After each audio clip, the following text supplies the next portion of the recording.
Hello friend, I am Suraj. Today we will discuss about golden rule of accounting. इससे पहले video में हमने accounting के बारे में जाना था और इस वीडियो में हम अकाउंटिंग के कुछ गोल्डन रूल के बारे में जानेंगे और इस वीडियो में ये भी जानेंगे कि इस गोल्डन रूल की ज़रूरत क्यों है। तो आओ अब हम शुरू करते हैं। पहले कि इस रूल की ज़रूरत क्यों है। Need for rules to pass journal entry in a systematic manner we require certain rules which are called golden rule of accounting.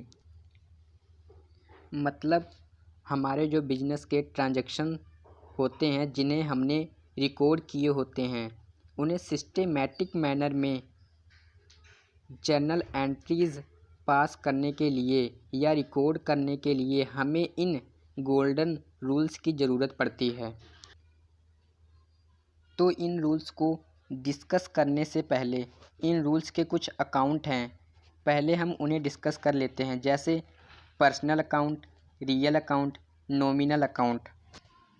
सबसे पहले पर्सनल अकाउंट को देखते हैं।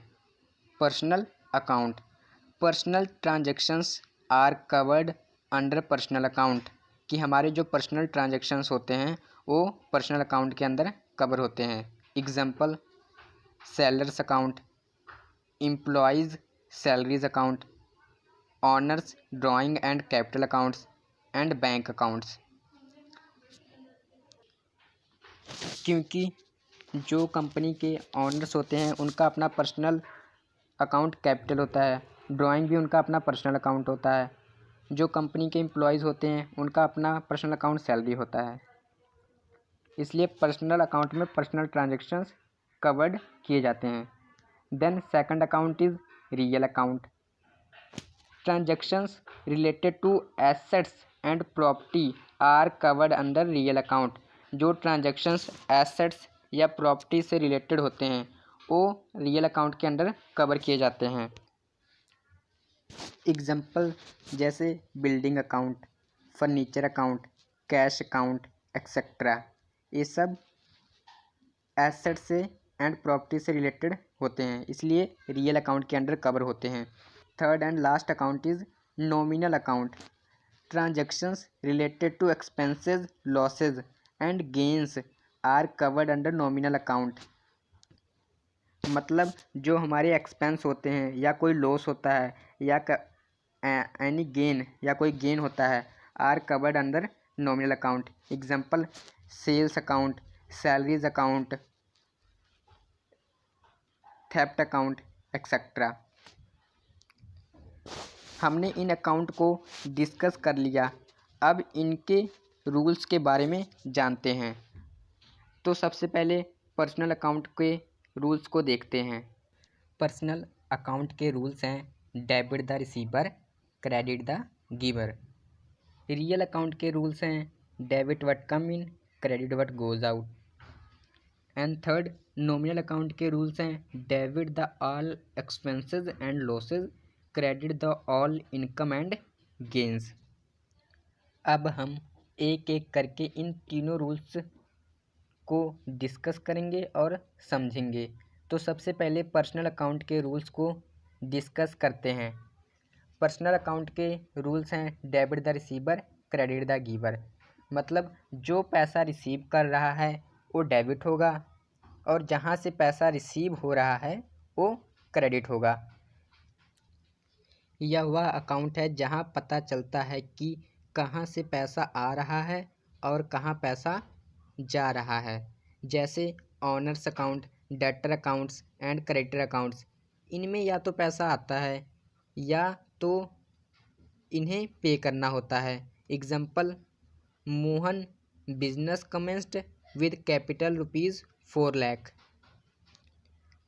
तो जनरल एंट्रीज हुई cash account debit to capital. अब यहाँ पे दो अकाउंट हैं, एक तो है कैश अकाउंट एंड दूसरा है capital account.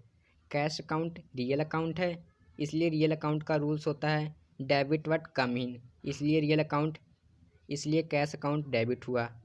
And capital account is a personal account. Personal account का रूल होता है क्रेडिट द गिवर, इसलिए कैपिटल क्रेडिट हुआ। यहाँ पर पैसा बिजनेस में आया है इसलिए कैश डेबिट हुआ, और जो पैसा लेकर आया है उसे क्रेडिट किया गया। आई होप आपको पर्सनल अकाउंट के रूल्स समझ आए होंगे। तो नेक्स्ट हम रियल अकाउंट के रूल्स को देखते हैं। रियल अकाउंट के रूल्स हैं debit what come in, credit what goes out. अगर किसी ऑर्गेनाइजेशन में एसेट्स परचेज किया जाता है तो वह डेबिट होगा, और अगर किसी ऑर्गेनाइजेशन में एसेट्स सोल्ड बेचा जाता है वह क्रेडिट होगा। मतलब एसेट्स का इनफ्लो डेबिट होगा और एसेट्स का आउटफ्लो क्रेडिट होगा। जैसे बिल्डिंग, फर्नीचर्स, गुडविल एक्सेट्रा, ये तो इन्हें या तो इन्हें परचेज किया जाता है या तो इन्हें सेल किया जाता है। Example, purchase machinery worth for ₹25,000, तो जर्नल एंट्री हुई machinery account debit to cash, क्योंकि हमने मशीनरी को परचेज किया है। यहाँ दोनों ही रियल अकाउंट हैं, मशीनरी भी और कैश भी, इसलिए रियल अकाउंट का रूल्स है डेबिट व्हाट कम इन। हमारे पास मशीनरी आई है इसलिए वह डेबिट हुई। Credit what goes out, cash हमारे पास से गया है इसलिए वह क्रेडिट हुआ है। मशीनरी हमने परचेज किया है, वह बिजनेस में आई है इसलिए डेबिट। कैश बिजनेस से गया है इसलिए वह क्रेडिट। अब थर्ड एंड लास्ट रूल्स है नॉमिनल अकाउंट, जिसका रूल है debit the all expenses and losses, credit the all income and gains. मतलब जितने भी खर्च और नुकसान हैं वह डेबिट होते हैं, और जितने भी गेंस या लाभ होते हैं वह क्रेडिट होते हैं। एग्जाम्पल, जैसे हमने एम्प्लॉयज़ को सैलरी पे कर दी, हमने गुड्स सेल की या हमने गुड्स परचेज की, ये सब नॉमिनल अकाउंट के अंडर आते हैं। अब हम एक एग्जाम्पल लेके समझते हैं। Example, purchase goods on credit from Ram ₹20,000। हमने राम से गुड्स परचेज की हैं on the basis of credit, उधार। तो जर्नल एंट्रीज हुई purchase account debit 20,000 to Ram account 20,000। यहाँ पे परचेज हमारा नॉमिनल अकाउंट है एंड क्रेडिटर हमारा पर्सनल अकाउंट है। तो नॉमिनल अकाउंट का रूल्स है debit the all expenses and losses, कि हमने गुड्स परचेज की है, उधार हमारा खर्चा हुआ है इसलिए हमने परचेज अकाउंट को डेबिट किया है। यहाँ पे क्रेडिटर हमारा पर्सनल अकाउंट है, और पर्सनल अकाउंट का रूल्स होता है क्रेडिट द गिवर, कि जिसने हमें दिया है। इसमें हमने गुड्स खरीदी है on the basis of credit, उधार, इसलिए हमारा खर्चा हुआ है। राम से हमने उधार गुड्स परचेज की है इसलिए वह हमारा क्रेडिटर होगा, जिसे हमने फ्यूचर में पे करना होगा। तो एक बार फिर से हम इन तीनों रूल्स के बारे में एक बार और देख लेते हैं। फर्स्ट है पर्सनल अकाउंट, जिसका रूल है debit the receiver and credit the giver. इससे सिंपल याद करने का तरीका यह है कि जो पैसा रिसीव कर रहा है वह डेबिट होगा, और जहाँ से पैसा रिसीव हो रहा है मतलब जो दे रहा है वह क्रेडिट होगा। दूसरा हमारा रियल अकाउंट है, जिसका रूल है debit what come in and credit what goes out. मतलब अगर किसी ऑर्गेनाइजेशन या बिजनेस में एसेट्स परचेज किया जा रहा है तो उसे डेबिट किया जाएगा, और अगर किसी ऑर्गेनाइजेशन या बिजनेस में एसेट्स सेल किया जा रहा है, बेचा जा रहा है, तो उसे क्रेडिट किया जाएगा। मतलब एसेट्स का जब इनफ्लो होगा ऑर्गेनाइजेशन में तो उसे डेबिट किया जाएगा, और जब एसेट्स का आउटफ्लो होगा तो उसे हमें क्रेडिट करना होगा।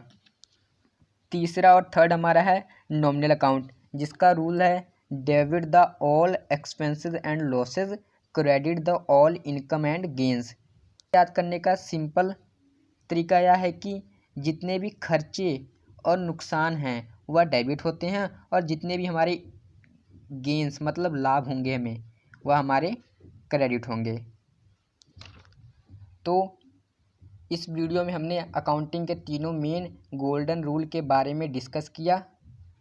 आई होप आप सबको मेरा यह वीडियो समझ आया होगा और अच्छा लगा होगा। Please subscribe my YouTube channel and like this video. Thank you for watching this video.